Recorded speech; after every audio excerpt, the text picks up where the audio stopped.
ഈ രൂപം ആരുടേതാണെന്ന് ചോദിച്ചാൽ നമുക്കെല്ലാവർക്കും സുപരിചിതമാണ്, പപ്പാഞ്ഞി. ഈ വ്യക്തിയുടെ പേര് നിക്കോളാസ് എന്നാണ്. എങ്ങനെയാണ് ഈ നിക്കോളാസ് പപ്പാഞ്ഞിയായത്? മറ്റുള്ളവർ അറിയാതെ അവരെ സഹായിക്കുക എന്നതാണ്. ആ കുടുംബത്തിലെ മാതാപിതാക്കൾ വളരെ സങ്കടപ്പെട്ടിരിക്കുമ്പോൾ രാത്രിയുടെ മറവിൽ അവർ പോലും അറിയാതെ ആ കുടുംബത്തിലേക്ക് സ്വർണ്ണക്കട്ടകൾ സമ്മാനമായിട്ട് കൊടുത്തു എന്നാണ് പറയുന്നത്. അങ്ങനെ അത് സാന്താക്ലോസ് ആയിട്ട് മാറി. ലോകം മുഴുവനിലും പ്രചാരത്തിലായ ഈ സാന്താക്ലോസിൻ്റെ രൂപം ഇതല്ല സെയിൻറ്റ് നിക്കോളാസിൻ്റെ യഥാർത്ഥമായിട്ടുള്ള രൂപം, യഥാർത്ഥമായിട്ടുള്ള ഭാവം. കൊക്കക്കോള കമ്പനി തങ്ങളുടെ പ്രോഡക്റ്റ് വിറ്റഴിക്കുന്നതിൻ്റെ ഭാഗമായി അവൻ്റെ ആവിഷ്കാര സ്വാതന്ത്ര്യം ഉപയോഗിച്ച് അവൻ നിർമ്മിച്ചെടുത്ത ഒരു രൂപമാണ് ഇന്ന് ലോകം മുഴുവനും പ്രചാരത്തിലിരിക്കുന്ന ഈ സാന്താക്ലോസ്. കൊക്കക്കോള കമ്പനിയുടെ മാർക്കറ്റിംഗ് സ്ട്രാറ്റജിയായി പുറത്തേക്കിറങ്ങിയ സാന്താക്ലോസ് ഇന്ന് ലോകം മുഴുവനും പ്രചാരത്തിലായപ്പോൾ യഥാർത്ഥത്തിലുള്ള വിശുദ്ധ നിക്കോളാസിനെ ലോകം മറന്നുപോയി. പ്രിയമുള്ളവരെ, ഈ രൂപം ആരുടേതാണെന്ന് ചോദിച്ചാൽ നമുക്കെല്ലാവർക്കും സുപരിചിതമാണ്. പപ്പാഞ്ഞി, ക്രിസ്മസ് പാപ്പ, സാന്താക്ലോസ് എന്നൊക്കെ പേരിൽ അറിയപ്പെടുന്ന നമ്മളുടെ പ്രിയപ്പെട്ട പപ്പാഞ്ഞി. പ്രിയമുള്ളവരെ, ഈ ഒരു രൂപം കാണുമ്പോൾ നമ്മളുടെ ഉള്ളിലേക്ക് സ്വാഭാവികമായിട്ടും ഒരു സന്തോഷത്തിൻ്റെ അല്ലെങ്കിൽ ഒരു സമാധാനത്തിൻ്റെ അല്ലെങ്കിൽ സമ്മാനങ്ങളുടെയൊക്കെ ഓർമ്മകൾ വരാറുണ്ട് എങ്കിലും യഥാർത്ഥത്തിൽ ഇതാരാണെന്ന് നമ്മളുടെയൊക്കെ ഹൃദയത്തിൽ നാം അടിവരയിട്ട് എഴുതേണ്ട ഒരു വസ്തുതയുണ്ട്. പ്രിയമുള്ളവരെ, ഈ വ്യക്തിയുടെ പേര് നിക്കോളാസ് എന്നാണ്. AD 270 ഇന്നത്തെ തുർക്കിയിൽ, അന്ന് പത്താര എന്നറിയപ്പെടുന്ന തുർക്കിയിലെ ഒരു പ്രദേശത്ത് ജനിച്ച് 73 വയസ്സുവരെ ഈ ലോകത്ത് ജീവിച്ച് ഒരു മെത്രാനായി മരണമടഞ്ഞ് ഇന്ന് കത്തോലിക്ക സഭ പരസ്യമായി വണങ്ങുന്ന വിശുദ്ധ നിക്കോളാസാണ് നമ്മളുടെയൊക്കെ പ്രിയപ്പെട്ട പപ്പാഞ്ഞി, ക്രിസ്മസ് പാപ്പ, സാന്താക്ലോസ്. എങ്ങനെയാണ് ഈ നിക്കോളാസ് പപ്പാഞ്ഞിയായത്? അത് അറിയുന്നതിന് മുമ്പ് ഈ നിക്കോളാസിൻ്റെ ജീവിത വിശുദ്ധിയെപ്പറ്റി ഒന്ന് മനസ്സിലാക്കിയിരിക്കുന്നത് വളരെ അത്യാവശ്യമാണ്.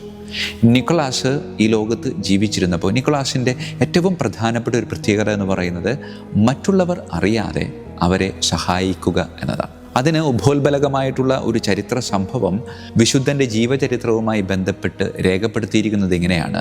ഒരു കുടുംബത്തിൽ 3 പെൺകുട്ടികൾ ജീവിച്ചിരുന്നു. അവർ വിവാഹപ്രായം എത്തിയപ്പോൾ അവരെ വിവാഹം കഴിച്ചു കൊടുക്കാനായിട്ട് സാമ്പത്തികമായി വളരെയധികം പിന്നോക്കാവസ്ഥയിലുള്ള ആ കുടുംബത്തിന് സാധിച്ചില്ലെന്നാണ് പറയുന്നത്. ആ കുടുംബത്തിലെ മാതാപിതാക്കൾ വളരെ സങ്കടപ്പെട്ടിരിക്കുമ്പോൾ ഇത് മനസ്സിലാക്കിയ നിക്കോളാസ് രാത്രിയുടെ മറവിൽ അവർ പോലും അറിയാതെ ആ കുടുംബത്തിലേക്ക് സ്വർണ്ണക്കട്ടകൾ സമ്മാനമായിട്ട് കൊടുത്തു എന്നാണ് പറയുന്നത്. പല തവണകളിലായി ആ കുടുംബത്തിലേക്ക് സമ്മാനത്തിൻ്റെ അല്ലെങ്കിൽ സ്വർണ്ണ സമ്മാനങ്ങൾ വന്ന് വീഴുന്നതിൻ്റെ പിന്നിൽ ആരാണ് എന്ന് അവർക്ക് പോലും അറിയില്ലായിരുന്നു. ഈ ഒരു ചരിത്ര സംഭവമാണ് ഈ നിക്കോളാസിനെ ഇത്രമാത്രം ജനഹൃദയങ്ങളിലേക്ക് ഇറങ്ങിച്ചെല്ലുവാനായിട്ട് പ്രേരിപ്പിച്ചത്.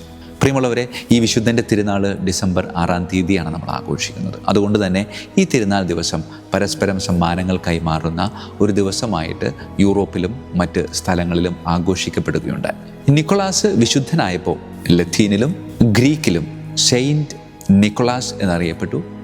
അത് ഡച്ച് ഭാഷയിലേക്ക് വന്നപ്പോൾ സിൻറ്റ് നിക്കോളാസ് എന്ന് വിളിക്കാനായിട്ടിടയായി. ഈ സിൻറ്റ് നിക്കോളാസ് എന്നത് ഒരുമിച്ച് പെട്ടെന്ന് പറയുന്നതിനിടയിൽ അത് സിൻഡർ ക്ലൗസ് ആയിട്ട് മാറുക. അങ്ങനെ ഡച്ചുകാരുടെ ഇടയിൽ ഈ സെയിൻറ്റ് നിക്കോളാസിന് സിൻഡർ ക്ലാസ് എന്ന ഒരു പേര് രൂപം കൊണ്ടു. ഈ സിൻഡർ ക്ലാസ് എന്ന പേര് രൂപം കൊണ്ടത് മാത്രമല്ല, ആ തിരുനാൾ വളരെ ആഘോഷപൂർവമായിട്ട് പരസ്പരം സമ്മാനങ്ങൾ കൈമാറുന്ന ഒരു ആഘോഷത്തിൻ്റെ ദിനമായിട്ട് അവർ ആഘോഷിച്ചിരുന്നു. ഈ ഡച്ചുകാർ അമേരിക്കയിലേക്ക് കുടിയേറി പാർത്തപ്പോൾ ഇവരുടെ ജീവിതത്തിൻ്റെ ഈ ചില നല്ല സമ്പ്രദായങ്ങളും അവർ അമേരിക്കയിലേക്ക് കൊണ്ടുവന്നു. ന്യൂയോർക്കിൽ അവർ താമസം ആരംഭിച്ചപ്പോൾ ഇവർ ഈ ഡിസംബർ 6-ാം തീയതി ഈ വിശുദ്ധൻ്റെ തിരുനാൾ ആഘോഷിച്ചപ്പോൾ ഇതിനെ സിൻഡർ ക്ലാസ് എന്ന് അവർ വിളിച്ചപ്പോൾ അത് അവിടെ ഉണ്ടായിരുന്ന അമേരിക്കക്കാർക്ക് അത് കേട്ടത് സാന്താക്ലോസ് എന്നാണ്. അങ്ങനെ അത് സാന്താക്ലോസ് ആയിട്ട് മാറി. ആ സാന്താക്ലോസ് ഇന്ന് ലോകം മുഴുവനും പ്രചാരത്തിലാണ്. പ്രിയമുള്ളവരെ, ലോകം മുഴുവനിലും പ്രചാരത്തിലായ ഈ സാന്താക്ലോസിൻ്റെ രൂപം ഇതല്ല സെയിൻറ്റ് നിക്കോളാസിൻ്റെ യഥാർത്ഥമായിട്ടുള്ള രൂപം, യഥാർത്ഥമായിട്ടുള്ള ഭാവം. സെയിൻറ്റ് നിക്കോളാസ് എന്നേക്കാൾ മെലിഞ്ഞാണ് ഇരിക്കുന്നത്. എന്നേക്കാളും നല്ല ഉയരമുണ്ട്. നല്ല ആരോഗ്യ ദൃഢഗാത്രനായ ഒരു വ്യക്തിത്വം.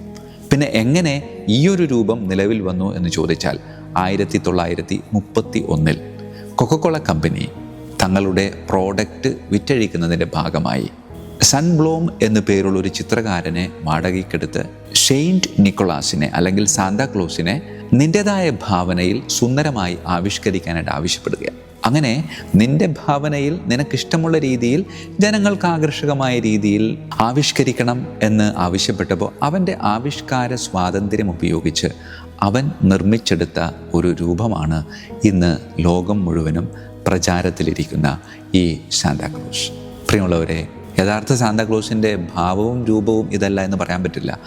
ഭാവം ഏതാണ്ട് ഇത് തന്നെയാണ്. വളരെ ശാന്തമാണ്, ഒരുപാട് സമ്മാനങ്ങൾ എപ്പോഴും ഉണ്ടാകും, അത് മറ്റുള്ളവർക്ക് പകർന്നു കൊടുക്കണമെന്ന ആഗ്രഹം ഉള്ളിലുണ്ട്.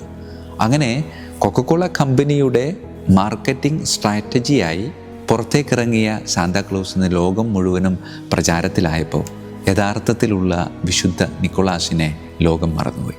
പ്രിയമുള്ളവരെ, ഇനി സാന്താക്ലോസിനെ കാണുമ്പോൾ ഓർമ്മയിൽ വരേണ്ടത് സെയിൻറ്റ് നിക്കോളാസാണ്. ഈ നിക്കോളാസ് അവൻ്റെ ജീവിതത്തിൽ പാലിച്ച ഏറ്റവും വലിയ പുണ്യം, മറ്റുള്ളവർ അറിയാതെ അവരുടെ ജീവിതത്തിൻ്റെ സങ്കടങ്ങൾ മനസ്സിലാക്കി അവർ പോലും അറിയാതെ അവരിലേക്ക് പെയ്തിറങ്ങാൻ ആഗ്രഹിച്ചിരുന്ന, ആ ആഗ്രഹം പ്രായോഗിക തലത്തിലെത്തിക്കുവാൻ വിജയിച്ചിരുന്ന സെയിൻറ്റ് നിക്കോളാസ് ഇന്ന് നമ്മളുടെ ഉള്ളിൽ പപ്പാഞ്ഞിയായി, സാന്താക്ലോസായി, ക്രിസ്മസ് പാപ്പയായി രൂപപ്പെട്ടപ്പോൾ ഓർക്കണം, ഇത് ആഘോഷിക്കപ്പെടേണ്ട ഒരു കാര്യം മാത്രമല്ല, മറിച്ച് വ്യക്തിപരമായിട്ട് ആസ്വദിക്കേണ്ട ഒരു കാര്യം. ഈ ക്രിസ്മസ് പാപ്പായെ, ഈ പപ്പാഞ്ഞിയെ, ഈ സാന്താക്ലോസിനെ ഇനി കാണുമ്പോൾ നമ്മളുടെ മനസ്സിലേക്ക് ഓർമ്മ വരേണ്ടത് സെയിൻറ്റ് നിക്കോളാസാണ്. തലയിൽ മെത്രാൻ്റെ തൊപ്പി ധരിച്ച്, കയ്യിൽ അംശവടി സ്വീകരിച്ച്, തൻ്റെ സുന്ദരമായ മെത്രാൻ വേഷം ധരിച്ച് അപരന് സഹായിക്കാനുള്ള താല്പര്യത്തോടുകൂടെ വഴിനീളെ നടന്നു പോകുന്ന ആ വിശുദ്ധൻ്റെ ഭാവം നമുക്കും ഉള്ളിലേക്ക് സ്വീകരിക്കാം. അപരൻ്റെ ഹൃദയത്തിലെ ആവശ്യം തിരിച്ചറിഞ്ഞ് അവൻ പോലും അറിയാതെ അവനിലേക്ക് ഒരു സഹായമായി എനിക്ക് പെയ്തിറങ്ങാൻ പറ്റുമെങ്കിൽ ഞാൻ അവിടെ വിശുദ്ധ നിക്കോളാസായി അവതരിക്കുകയാണ്. അതേ പ്രിയമുള്ളവരെ, ഈ ലോകത്തിന് ഇന്ന് ആവശ്യം പപ്പാഞ്ഞിമാരെയോ സാന്താക്ലോസിനെയോ ക്രിസ്മസ് പാപ്പായെയോ അല്ല, മറിച്ച് വിശുദ്ധ നിക്കോളാസിൻ്റെ ജീവിത വിശുദ്ധി ഉൾക്കൊള്ളുന്ന ഒരു യഥാർത്ഥമായ ജീവിത വ്യക്തിത്വങ്ങളെയാണ്. അങ്ങനെയുള്ള ഒരു വ്യക്തിത്വമായിട്ട് മാറാൻ ഉണ്ണീശോയെ എന്നെ അനുഗ്രഹിക്കണമേ എന്ന് നമുക്ക് പ്രാർത്ഥിക്കാം. നല്ല ഒരു ക്രിസ്മസ് കാലഘട്ടം നിങ്ങൾക്ക് ഓരോരുത്തർക്കും ആശംസിക്കുന്നു. ഈശോ മിശിഹായിക്കും സ്തുതിയായിരിക്കട്ടെ.